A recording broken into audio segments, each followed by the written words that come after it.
Dan Sodergren, technology expert. What a great array of human beings we've been hearing from, Dan. Absolutely. I always do worry when people say, tech expert, maybe. I mean, they worry about being called an expert, as the other gentleman rightly said. I'd rather be called entrepreneur, but that's a different thing. Do get called tech expert. I also, from an AI point of view, I'm more of an enthusiast and a kind of positive thinker rather than an expert, even though I've been very lucky. I've known people in the industry like Demis Havlis, who kind of runs Google's DeepMind and kind of semi-created lots of these things. I've known him for about 20 years. So I'm very lucky to have known the right folk to then been kind of privy to very not private, but interesting information that other people most probably wouldn't get hold of. Just a quick one on the caller so far. The lady he was using, I think it was Chat GPT, and so maybe 3.5. Yeah, the 3.5 is the equivalent of asking like a 16-year-old questions, and yeah, it will lie to you. So yeah, be really worried about that. But of course, all you need to do is to use the better one, which is ChatGPT 4, which is like asking a 21-year-old, and it lies to you less. So it does what they call is hallucinate. They call them hallucinations rather than lies. But that's the other thing. And then what I love about the cow farmer is, bizarrely enough, Nikki, I did a lot of work about the future of work for a huge organisation called the ADHB that kind of does all this stuff behind the scenes for the agricultural. We've now got cow pictures, Dan. Cow pictures have come in. You see, you didn't need AI to do that. You see, people could have done it.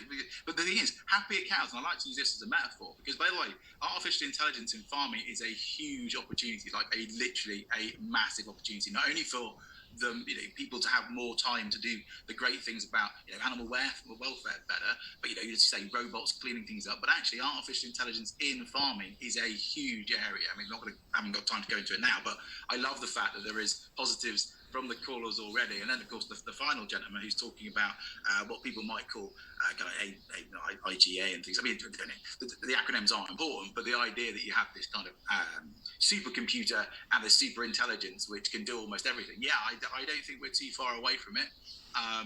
Demis and other folk are saying that it could be in several years. You've got to remember that this speed of OpenAI and everything else that's happened is much quicker.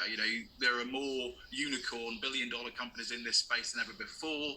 There's things happening almost every day. I've just written a book about the whole thing. It's happening so quickly. It's insane what can happen. But your big question, which is, will it take people's jobs? I will say that I think it will change people's jobs. Yeah, just like it has done for that farmer. That farmer can do more things behind the scenes that actually make cows happier rather than the things that you might instantly think as a farmer. And so actually that's great. But also, will AI take your job?